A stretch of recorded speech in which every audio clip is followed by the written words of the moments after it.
Hello everyone, welcome to Namdev academy YouTube channel. आज बात करने वाले सेट नंबर 10 की बात करेंगे। रेलवे के प्रीवियस ईयर क्वेश्चन से फिर से आज अपन 25 एमसीक्यू कवर करने वाले हैं। नाम के 25 है, लेकिन 25 के अंदर ही अपन अप्रोक्सीमेट 7500 क्वेश्चन कवर कर लेते हैं। तो चलो गाइज, एग्जाम्स के अंदर पूछे गए क्वेश्चन है उनको शुरुआत कर लेते हैं। आगे बढ़ने से पहले चैनल को सब्सक्राइब कर लीजिएगा गाइज, अभी तक नहीं किया है तो। ओके गाइज, नो सेट देख लीजिएगा, आपने अभी तक नहीं देखा है तो अपन रेलवे के पूरे क्वेश्चंस कवर करने वाले गाइज। क्वेश्चन नंबर 226 की बात कर लेते हैं गाइज। 225 तक क्वेश्चन अपन ऑलरेडी कवर कर चुके हैं। प्लेलिस्ट में गाइज आपको अलग से प्लेलिस्ट मिल जाएगी सभी वीडियोज़ की। परागकण किसमें पाए जाते हैं? Pollen grains are found in. चारों ऑप्शन आप लोगों के सामने गाइज आंसर देते रहिएगा जिस भी क्वेश्चन का आंसर आता है। देखिएगा, अपन फ्लावर्स के अंदर बात करें तो गाइज सबसे पहले अगर मैं बात करूँ तो फ्लावर्स का अध्ययन क्या कहलाता है गाइज? एंथोलॉजी कहलाता है। फ्लावर्स का अध्ययन गाइज आपका एंथोलॉजी कहलाता है। फ्रूट्स का अध्ययन आपका यानी गाइज फल का अध्ययन कहलाता है आपका पोमोलॉजी। पोमोलॉजी फल या फ्रूट्स का अध्ययन कहलाता है गाइज, इस चीज़ का ध्यान रखिएगा। और गाइज अपन फूल की बात करें, फूल या गाइज अपन फ्लावर्स की बात करें, फ्लावर्स का अध्ययन कहलाता है गाइज आपका एंथोलॉजी। ध्यान रखिएगा गाइज, एंथो बोला मैंने। एंथ्रो की बात करूँ तो गाइज एंथ्रो अलग से हो जाता है आपका। एंथ्रोलॉजी के अंदर गाइज यहाँ पे एंथ्रो लग चुका है, ANTHRO, यहाँ पे देखिएगा RO लग चुका है।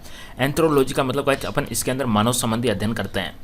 ओके, और गाइज यहाँ पे ओनली सिंपल सा एंथो लगा है। एंथोलॉजी का गाइज यहाँ पे इसका मतलब है इसके अंदर फूल का अध्ययन करते हैं। सबसे बड़ा फूल यानी गाइज आपका जो बिगेस्ट फ्लावर है वो होता है आपका रेफ्लेशिया, और सबसे छोटा स्मॉलेस्ट होता है गाइज आपका वोल्फिया। इस तरीके से याद कर सकते हो आप, BRSW। स्मॉलेस्ट होता है आपका वोल्फिया, बिगेस्ट होता है आपका रिफ्लेशिया। क्लियर गाइज, काफ़ी चीज़ें क्लियर हो चुकी है गाइज। क्वेश्चन का आंसर देने वाला यहाँ पे ऑप्शन नंबर 21 होता है, परागकोश।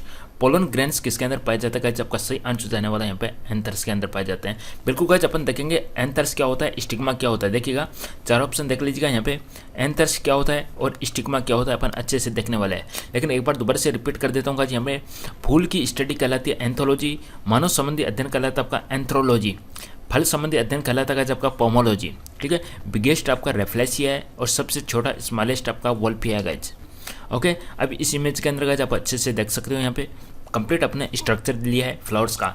गाइज इसके अगर अपन बात करें तो इसके 4 भाग होते हैं। 4 भाग कौन कौन से हो गए गाइज? जैसे कि कुछ पहला भाग होता है इसका बाहर वाली पत्तियाँ, बाद में होता है गाइज अंदर वाली पत्तियाँ, उसके बाद में गाइज इसके अंदर होता है मेल पार्ट, और सबसे अंदर की तरफ होता है इसका फीमेल पार्ट।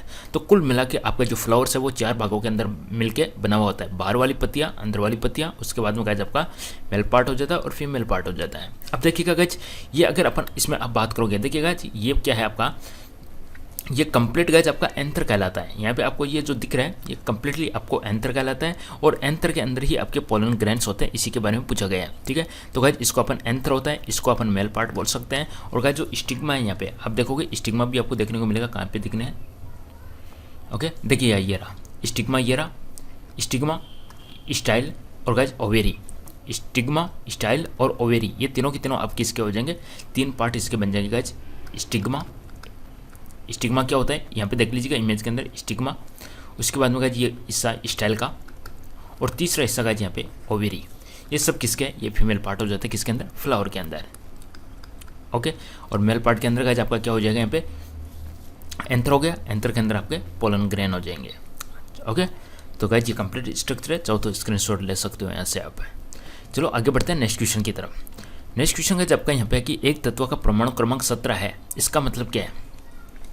गाइज 17 आ गया तो इसका मतलब क्या बनेगा? ये आपका सिंपल सी बात है, हेलोजन ग्रुप्स से बिलोंग करेगा। हेलोजन ग्रुप्स यानी गाइज आपका हीलियम, हेलोजन में क्या आ जाएगा? Fluorine, chlorine, bromine, iodine, एस्टेटिन। Answer जाने वाला है यहाँ पे ऑप्शन नंबर बी के साथ में। ठीक है, क्षारीय धातु होती है, क्षारीय धातु आपकी ग्रुप नंबर 1 से बिलोंग करती है। क्षारीय मृदा धातु, एल्कालाइन अर्थ मेटल्स।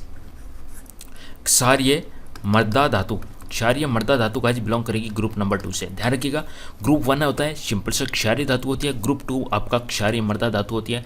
अक्रिय गैसेज होता है गाइज आपका ग्रुप नंबर 18 होता है। संक्रमण एलिमेंट्स होता है आपका दोनों के बीच में पाया जाता है, यानी गाइज ये आपका संक्रमण के बारे में देखिएगा यहाँ से देखने को मिलेंगे अपन, इसमें समझ लीजिएगा अच्छे से। गाइज देखिएगा ये होती है आपकी संक्रमण। संक्रमण को बोला जाता है ट्रांजिशन मेटल्स। गाइज ये आपको देखने को मिल रहा है, ये कहलाते हैं आपकी ट्रांजिशन मेटल्स।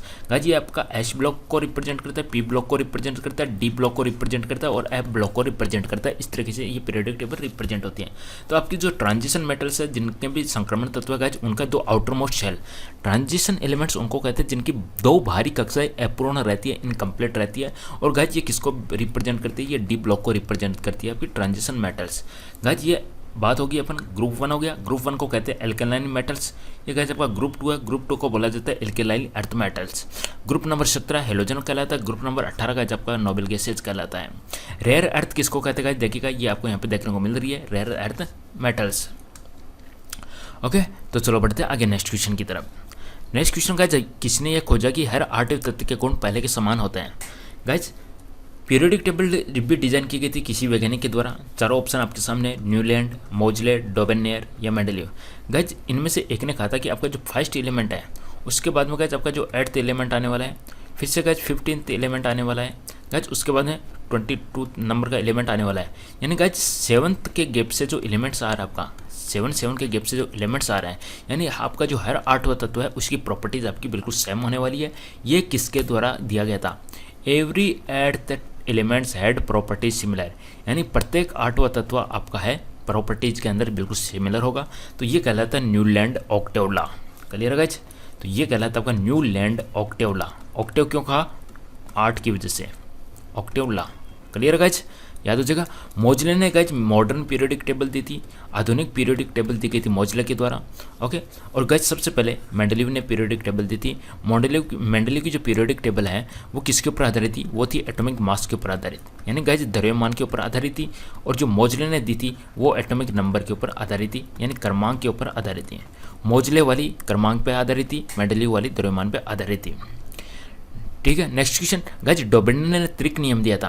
डोबेर्नियर त्रिक नियम क्या कहलाता है, देखिएगा यहाँ पे एक ऑप्शन आया है, यहाँ पे डोबेर्नियर त्रिक नियम क्या कहते हैं कि यदि इसका एटॉमिक मास गाइज कुछ इस तरीके से 3 तत्वों का ग्रुप बनता है, जिसमें गाइज इसके जो इधर वाले तत्व है और इधर वाले तत्व का गाइज जो एवरेज निकालेंगे तो बीच वाले के बराबर होगा, वो कहलाता है डोबेर्नियर trick rule. Next question guys आपका यहाँ पे पूछा गया, दिए गए ऑप्शन में से जंतुओं का सबसे बड़ा समूह कौन सा है। गाइज यहाँ पे ओवरऑल आपसे पूछा गया है, ओवरऑल आपसे जंतुओं का सबसे बड़ा समूह पूछा गया है, लार्जेस्ट ग्रुप्स ऑफ एनिमल्स पूछा गया है। गाइज आंसर जाने वाला है यहाँ पे ऑप्शन नंबर बी के साथ में, आर्थ्रोपोडा। ठीक है गाइज, समुद्री जीवों के अंदर सबसे बड़ा कौन सा है, समुद्री जीवों के अंदर सबसे बड़ा है आपका मोलस्का। ध्यान रखिएगा, समुद्री जीवों के अंदर सबसे बड़ा है आपका मोलस्का। ओवरऑल आपका सबसे बड़ा है आर्थ्रोपोडा। नेक्स्ट क्वेश्चन गाइज, कौन सा जानवरों में पाया जाने वाला हार्मोन नहीं है। गाइज 4 ऑप्शन आपके सामने, 4 में से 3 आपके जानवरों में पाया जाने वाला है, एक आपका अदर जानवरों के अलावा अलग होगा। अलग जानवरों के अलावा तो गाइज स्पेशली आपका प्लांट्स यानी पादपों के अंदर पाया जाएगा। तो 4 में से 3 हार्मोन गाइज आपका जंतुओं के अंदर है, एक आपका गाइज आपका हो जाएगा पादप के अंदर। यानी गाइज अपन गाइज देखिएगा, अपन गाइज इस टॉपिक को कवर करने वाले हैं। अपन guys plant tissue, animal tissue पढ़ चुके हैं, पादप उत्तक क्या है, जंतु उत्तक क्या है, दोनों पे अलग सेपरेट वीडियो बना चुके हैं। अब गाइज अपन जल्दी टॉपिक वाइज एमसीक्यू के अंदर हार्मोन कवर करने वाले, प्लांट्स के अलग हार्मोन देखने वाले, जंतुओं के अपन अलग से हार्मोन देखने वाले। टॉपिक वाइज भी अपन बायोलॉजी अपन कवर कर रहे हैं, जीके भी कवर कर रहे हैं, प्लेलिस्ट मिल जाएगी गाइज, आप अच्छे से विजिट कीजिएगा, बहुत ज़्यादा बेनिफिट होने वाला है। अपना रिविजन अच्छे से करते रहेगा टॉपिक वाइज एमसीक्यू के साथ में। तो गाइज यहाँ पे देखिएगा, जो थायरॉक्सिन है वो एक प्रकार का गाइज आपका क्या है, एनिमल हार्मोन है। ऑक्सीजन क्या गाइज, ऑक्सीजन आपका प्लांट हार्मोन है। ठीक है, प्लांट हार्मोन है यानी पादपों के अंदर पाया जाता है। ऑप्शन नंबर बी आपका यहाँ पर करेक्ट आंसर बन जाएगा। इंसुलिन जंतुओं में पाया जाता है। एड्रेनलिन जिसको अपन एड्रेनल ग्लैंड से स्रावित होता है, अधिवरक ग्रंथि से स्रावित होता है, करो या मड़ो, लड़ो और उड़ो हार्मोन बोलते हैं, वो जंतुओं में पाया जाता है। ठीक है, तो गाइस क्वेश्चन का आंसर जाने वाला ऑक्सीजन है। ऑक्सीजन एक प्रकार का पादप हार्मोन है और किसके लिए रेस्पॉन्सिबल है गाइस, ये एक प्रकार की ग्रोथ के लिए रेस्पॉन्सिबल है पेड़ पौधों के अंदर। पेड़ पौधों के अंदर ग्रोथ की चाहे तना हो चाहे उसका जो मोटा पाउडर है उसके लिए रेस्पॉन्सिबल होता है। ऑक्सीजन पादपों में पाया जाता है। नेक्स्ट क्वेश्चन गाइस, निम्न में से कौन सा वनस्पति तेल के हाइड्रोजनीकरण में उत्प्रेरक के रूप में उपयोग किया जाता है। Which of the following is used as a catalyst in the hydrogenation of vegetable oils. वनस्पति तेल के हाइड्रोजनीकरण में उत्प्रेरक के रूप में उपयोग किया जाता है। गाइस सही जवाब जाने वाला है यहाँ पे ऑप्शन नंबर सी के साथ में, निकल का। बस इतना ध्यान रखिएगा, निकल का उत्प्रेरक के रूप में यूज किया जाता है, कैटालाइस्ट का यूज किया जाता है। उत्प्रेरक तो गाइस आप जानते होंगे जो अभिक्रिया को प्रभावित कर देते हैं। नेक्स्ट क्वेश्चन गाइस आपका यहाँ पे कि एक वस्तु गाइस, मोस्ट इंपॉर्टेंट क्वेश्चन लगा लीजिएगा, बहुत ही सिंपल सा न्यूमेरिकल है बट एग्जाम में आने की संभावना बन जाती है। ओके गाइस, और काफ़ी इंटरेस्टिंग न्यूमेरिकल है, देखिए काफ़ी सिंपल भी है। एक वस्तु स्थिर स्थिति से प्रारंभ होकर क्वेश्चन को पढ़िएगा, स्थिर स्थिति से प्रारंभ होकर ऑब्जेक्ट स्टार्टिंग फ्रॉम रेस्ट से स्टार्ट हो रहा है, यानी यू की वैल्यू गाइस आपको 0 दे रखी है। ठीक है, और गाइस यूनिट अपन मीटर प्रति सेकंड ले लेते हैं। 4 मीटर प्रति वर्ग सेकंड के निरंतर त्वरण से स्थानांतरित होती है। Move with constant acceleration of 4 metre per second square. Acceleration की वैल्यू गाइज आपको 4 मीटर पर सेकंड स्क्वायर दे रखी है। 8 सेकंड बाद इसकी गति कितनी होगी। टी की वैल्यू गाइज आपको 8 सेकंड दे रखी है। गाइज यहाँ पे वेलोसिटी की वैल्यू पूछी गई है। वेलोसिटी किस तरीके से दोगे आप, कैसे निकालोगे गाइज वेलोसिटी। चलो गाइज v बराबर यू प्लस ए टी का फॉर्मूला लगाए, आ जाएगा कि ऐसे answer v equal to u plus a t वाला गाइज आ रहा है। बिल्कुल इससे आ रहा है, गति के पहले समीकरण से आ रहा है। यू प्लस ए टी से आंसर आ रहा है। Guys v equal to u की वैल्यू अपन 0 कर देते हैं। यू की वैल्यू मैं 0 कर देता हूँ। ए की वैल्यू गाइज मेरे को 4 दे रखी है। टी की वैल्यू गाइज मेरे को 8 दे रखी है। तो v की वैल्यू हो जाएगी 32 मीटर प्रति सेकंड स्क्वायर। ठीक है, तो गाइज 32 मीटर प्रति सेकंड स्क्वायर मेरा यहाँ पे आंसर बन गया। चाहूँ तो गाइज इसको मैं दूसरे तरीके से भी सॉल्व कर सकता हूँ। दूसरा तरीका क्या बन जाएगा गाइज, मेरा दूसरा बन जाता है गाइज वेग में परिवर्तन की दर। वेग में परिवर्तन की दर गाइज कहलाता मेरा समय। वेग में परिवर्तन की दर कहलाता मेरा समय। वेग में परिवर्तन होता है v माइनस यू अपॉन में डी टी इक्वल टू ए। तो गाइज v मेरे को ज्ञात करना है, u मेरे को 0 दे रखा है, डी टी समय 8 सेकंड लग रहा है, त्वरण गाइज मेरे को 4 दे रखा है। तो गाइज यहाँ से भी मैं सॉल्व कर सकता हूँ v इक्वल टू 32। यानी ये तरीका भी गाइज मैं अप्लाई करके मेरा आंसर निकाल सकता हूँ। ठीक है, चाहो तो गति का पहला समीकरण लगा लीजिएगा, उससे भी आपका आंसर आ रहा है। 32 मीटर प्रति सेकंड आपका राइट आंसर बन जाएगा गाइज। नेक्स्ट क्वेश्चन गाइज, यदि v अपॉन आई का मान एक कांस्टेंट है तो इसे क्या कहेंगे। v अपॉन आई गाइज एक कांस्टेंट है तो ये क्या कहलाएगा। सिंपल सा अपन बात कर लेते गाइज। r इक्वल टू क्या होता है, according to Ohm's law. According to Ohm's law कहता है v समानुपाती i। ओम्स लॉ कहता है v समानुपाती i। v equal to I into R हो जाता है। v अपॉन में i equal to guys r हो जाता है। तो गाइज ओम्स लॉ के अकॉर्डिंग v अपॉन आई किसके बराबर हो गया, अपना r के बराबर हो गया। तो सही जवाब जाने वाला यहाँ पे ऑप्शन नंबर 1 के साथ में। इसकी जो यूनिट बनने वाली वो गाइज वो ओम हो जाएगी। सिंबल इस तरीके से रिप्रेजेंट किया जाता है। पोटेंशियल डिफरेंस होता है दो पॉइंट्स के बीच का जो वोल्टेज होता है VA और VB। ओके, ये हमेशा वोल्ट में दिया जाता है। कूलाम ये गाइज हमेशा चार्ज क्योंकि वैल्यू हो गई। करंट हमेशा I विद्युत धारा एम्पियर में दी जाती है। I इक्वल टू होता है guys Q by T. I equal to होता है Q बाई टी। क्लियर है गाइज। Q बराबर होता है N गाइज। यहाँ पे एक चीज़ बताऊंगा, सिंपल सा है बट आपको पता है गाइज। एक तो होता है I बराबर Q बाई टी होता है और Q बराबर दिया जाता है N इंटू ई। ई क्या होता है, इलेक्ट्रॉन की वैल्यू। गाइज ये दो चीज़ ध्यान रखिएगा। यहाँ से आपको एक न्यूमेरिकल पूछा जा सकता है जिससे कि गाइज आपको Q की वैल्यू न देके आपको नंबर ऑफ इलेक्ट्रॉन्स दे दें। तो एक इलेक्ट्रॉन पे चार्ज कितना होता है 1.7 × 10⁻⁻⁰ कूलम लिख दीजिएगा। एन की value guys number of electrons हो गए, टी समय दिया होगा, आई आपका। यानी गाइज इन दोनों से मिलता जुलता एक न्यूमेरिकल भी आ जाता है जहाँ पे ये दोनों फॉर्मूले आपके कंबाइंडली काम आते हैं। तो कंबाइंडली काम आएंगे तो क्यों की जगह एन ई अपॉन में टी लिख सकते हो आप। ओके, तो गाइज इस तरीके से भी न्यूमेरिकल एग्जाम में आ सकता है, इस चीज़ का ध्यान रखिएगा। नेक्स्ट क्वेश्चन गाइज बात कर लेते हैं। मैग्नीशियम रिबन को जलाने से सफ़ेद राख उत्पन्न होती है जिसे बनाने के लिए पानी में घोला जाता है। Burning magnesium ribbon produces white ash. अगर अपन मैग्नीशियम रिबन को जलाएंगे तो सफ़ेद राख उत्पन्न होगी और उसको अगर यदि अपन वाटर के अंदर डिजोल्व कर दूँ तो क्या बनेगा। क्या बनाने के लिए वाटर में डिजोल्व करूँगा तो गाइज आंसर जाने वाला है मेरा यहाँ पे ऑप्शन नंबर सी के साथ में मैग्नीशियम हाइड्रोक्साइड। देखिएगा सबसे पहले गाइज मेरे पास में मैग्नीशियम है, उसको मैंने दहन किया, जलाया, तो गाइज मेरे पास में गाइज यहाँ पे एक आस बन चुकी है ये। ठीक है, अब गाइज इसको ये यहाँ पे आ चुका, ये सफ़ेद राख बन चुकी है। अब गाइज इसको मैं वाटर के साथ में रिएक्शन करूँगा तो मेरे को मिलेगा MgOH का होल ट्वाइस। और यही अपने को क्वेश्चन के अंदर पूछा गया है। यहाँ पे दो इक्वेशन बन रही है, दोनों से मिलते जुलते अपन आंसर दे देंगे। सबसे मैग्नीशियम की ऑक्सीजन की रिएक्शन होगी, ये आ जाएगा, और इसकी वाटर के साथ में रिएक्शन करवाएंगे तो MgOH का होल ट्वाइस बनेगा। नेक्स्ट क्वेश्चन गाइज वीडियो को लाइक तो कर दीजिएगा, चैनल को सब्सक्राइब कर लीजिएगा, शेयर कर दिया करो दोस्तों के साथ दबा के। ओके, जब हम पीरियोडिक टेबल के अंदर एक ग्रुप में नीचे की ओर जाते हैं तो क्या होगा। जैसे कि गाइज मैं ग्रुप 1 की बात कर लेता हूँ।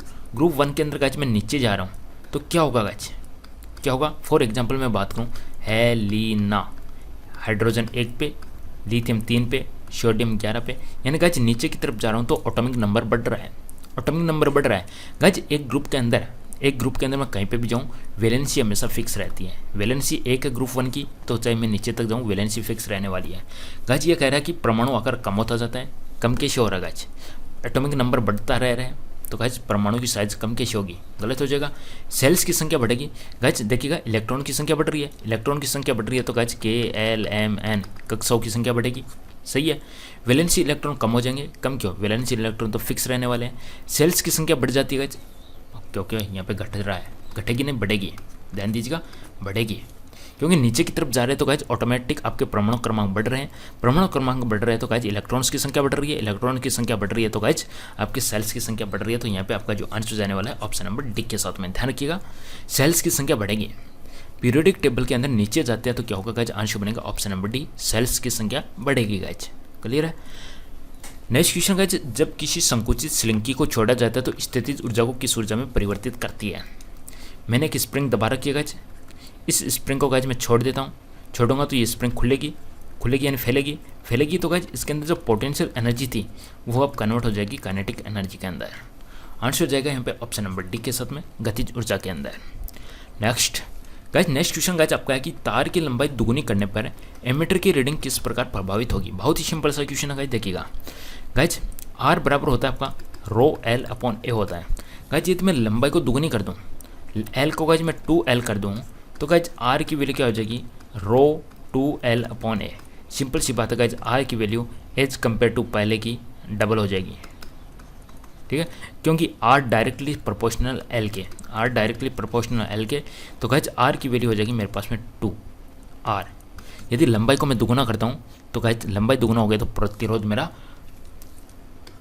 L डबल, तो गाइज रेजिस्टेंस हो गया मेरा 2R, रेजिस्टेंस 2R हो गया तो गाइज I इक्वल टू होता है V/R। ठीक है, तो गाइज ये V/2R है तो गाइज मेरी करंट क्या हो जाएगी, करंट मेरी आधी हो जाएगी। ठीक है, करंट मेरी आधी हो गई, करंट आधी हो जाएगी पहले के कंपैरिजन में, और करंट आधी हो जाएगी तो एमीटर की रीडिंग भी मेरी आधी हो जाएगी। आंसर हो जाएगा यहाँ पे ऑप्शन नंबर 1 के साथ में, क्योंकि I इक्वल टू V/R हो गया और V बटे रेजिस्टेंस मेरा डबल हो गया तो गाइज करंट मेरी क्या हो गई, पहले के कंपैरिजन में आधी हो गई। V/R की जगह में I लिख दूँ तो I/2 हो गई। क्लियर है, आंसर हो जाएगा ऑप्शन नंबर 1 के साथ में। नेक्स्ट क्वेश्चन, इनमें से कौन सा एक रासायनिक परिवर्तन है केमिकल चेंज को रिप्रेजेंट करता है। Which of the following is a chemical change. Platinum तार का गर्म करना, CO2 से सुर्ख की बर्फ बनाना, मक्खन का खट्टा होना, लोहे का चुंबकीयकरण।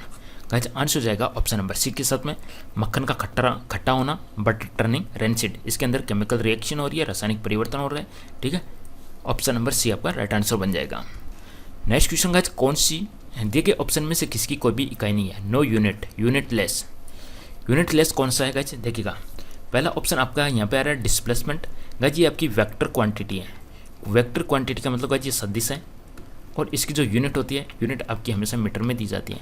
डिस्प्लेसमेंट क्या होता है, 1 पॉइंट 2 पॉइंट के बीच में गाइस बिल्कुल जो परपेंडिकुलर डिस्टेंस होती है उसको कहते हैं डिस्प्लेसमेंट। 2 पॉइंट्स के बीच में गाइस जो परपेंडिकुलर डिस्टेंस होती है वो कहलाती है आपकी डिस्प्लेसमेंट।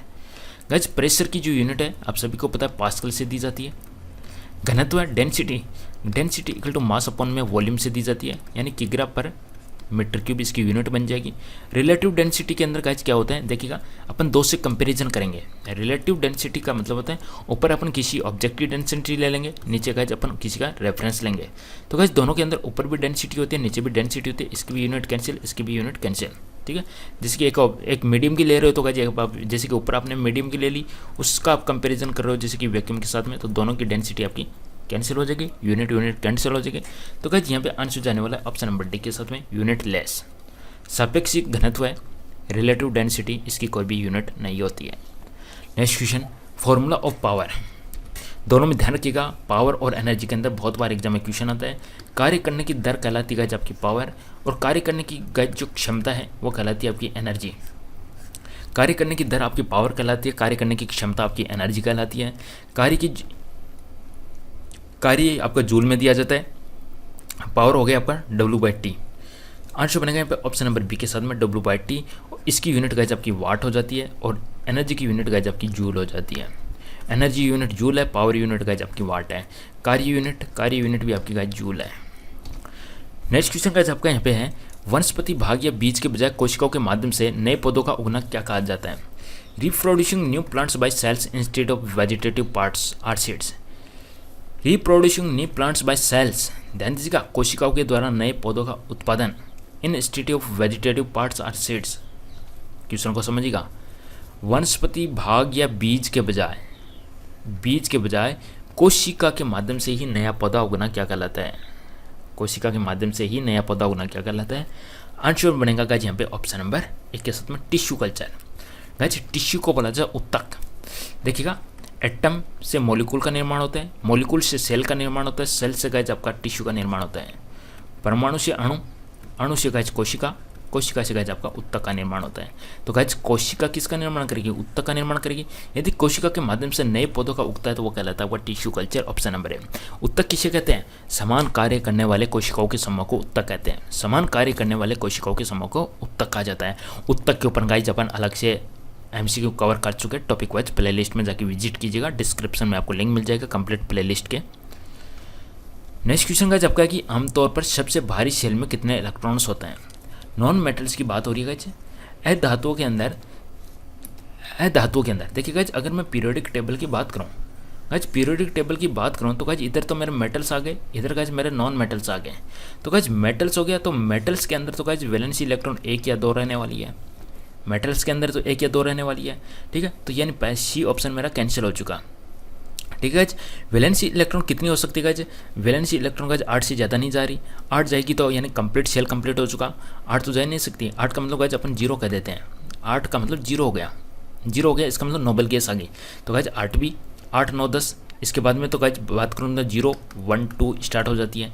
तो गाइज 8, 9, 10 ये भी नहीं, 10 से 18 ये भी नहीं। गाइज अधातुओं में आमतौर पर सबसे भारी सेल में कितने इलेक्ट्रॉन होते हैं? तो गाइज आंसर जाएगा यहाँ पे ऑप्शन नंबर बी के साथ में 5, 6, 7। देखिए गाइज यहाँ पे नोबल गैस लिख रखा है, यहाँ पे मेटल्स लिख रखा है, यहाँ पे नॉन मेटल्स लिख रखा है। नॉन मेटल्स के अंदर गाइज देखिएगा ये इस तरीके से गाइज इनका एटॉमिक नंबर है। तो गाइज पहली कक्षा में देखिएगा समय 2 इलेक्ट्रॉन आ रहे हैं, और गाइज यहाँ पे देखिएगा बाद में 5, 6, 7, 8, ठीक है। तो गाइज 5, 6, 7 बनने वाला है या 8 बन सकता है। क्लियर है? आंसर बनेगा यहाँ पे ऑप्शन नंबर बी के साथ में। नोबल गैसेज की वैलेंसी 0 होती है, देख लीजिएगा आप गाइज, देखिएगा सबकी आउटर सेल आपकी कंप्लीट है। यहाँ पे आपको ये 3 चीज़ें दिखा रखी है ऊपर वाली, इनका देखिएगा सबसे में आउटर सेल में 8 इलेक्ट्रॉन आ रहे हैं, 8 इलेक्ट्रॉन आ रहे हैं, यानी इनका सेल है कंप्लीट भरा हुआ है, इसलिए वो अक्री गैसेज हो गई। इनको अपन कह सकते हैं वैलेंसी 0 ग्रुप भी कह सकते हैं। मेटल्स की आप वैलेंसी देखोगे तो गाइज 1, 2 मिलेगी आपको। मेटल्स में आप देखोगे गाइज 1, 2 दिखने को मिल रही है आपको। देखिएगा ये 1, 2 हो गई, 1, 2 हो जाएगी। क्लियर है? 1, 2, 3 हो सकती है। नेक्स्ट क्वेश्चन का आपका है कि यदि 10 kg द्रव्यमान की किसी वस्तु पर 20 न्यूटन बल लगाया जाए तो त्वरण की वैल्यू कितनी होगी? गाइज यहाँ पे मास की वैल्यू आपको 10 kg दे रखी है, एफ की वैल्यू गाइज आपको 20 न्यूटन दे रखा है, ए की वैल्यू आपसे पूछी गई है। तो guys F equal to M into A वाला फॉर्मूला काम में लेने वाले हैं। A equal to F by M हो जाएगा। एफ की वैल्यू 20 हो गई, एम की वैल्यू 10 होगी। गाइज आंसर निकल के आ जाएगा मेरा 2 मीटर प्रति second square. Option number A. Next question का जबकि निम्न में से किन स्थायी उत्तकों में कोशिकाएं मृत होती है? देखिएगा 2 प्रकार के टिश्यूज होते हैं। प्लांट्स के अंदर 2 प्रकार के टिश्यूज होते हैं, ध्यान रखिएगा। प्लांट्स में 2 प्रकार के होते हैं। एनिमल्स के अंदर 4 प्रकार के टिश्यूज होते हैं। एनिमल्स में 4 प्रकार के टिश्यूज होते हैं। वीडियो देखिएगा, टॉपिक वाइज आपका कंसेप्ट क्लियर हो जाएगा। प्लांट्स के अंदर 2 प्रकार के टिश्यूज होते हैं गाइज, एक आपका परमानेंट होता है गाइज, एक आपका एक स्थायी होता है गाइज, और एक को 2 प्रकार के होते हैं परमानेंट, नॉन परमानेंट हो गए, स्थायी और अस्थायी। स्थायी के अंदर गाइज आपके वो आ जाते हैं बाद में जटिल ऊतक, सरल ऊतक, और एक तरफ आपके स्क्लेरेंकाइमा, पेरेंकाइमा, कोरेंकाइमा, वो सब आ जाते हैं। तो गाइज दिए गए ऑप्शन में से सही जवाब बनेगा आपका ऑप्शन नंबर 1 के साथ में स्क्लेरेंकाइमा। ऑप्शन नंबर है। किन स्थायी ऊतकों में कोशिकाएं आपकी मृत होती है? आंसर बनेगा ऑप्शन नंबर 1 के साथ में स्क्लेरेंकाइमा। नेक्स्ट क्वेश्चन गाइज आपका किसी जल विद्युत ग्रह में विद्युत ऊर्जा में परिवर्तित होने वाली ऊर्जा कौन सी है? गाइज अपने पास में जो हाइड्रो इलेक्ट्रिक पावर स्टेशन है, हाइड्रो इलेक्ट्रिक पावर स्टेशन है गाइज, इसका मतलब ऊपर से इसके अंदर क्या आ रहा है?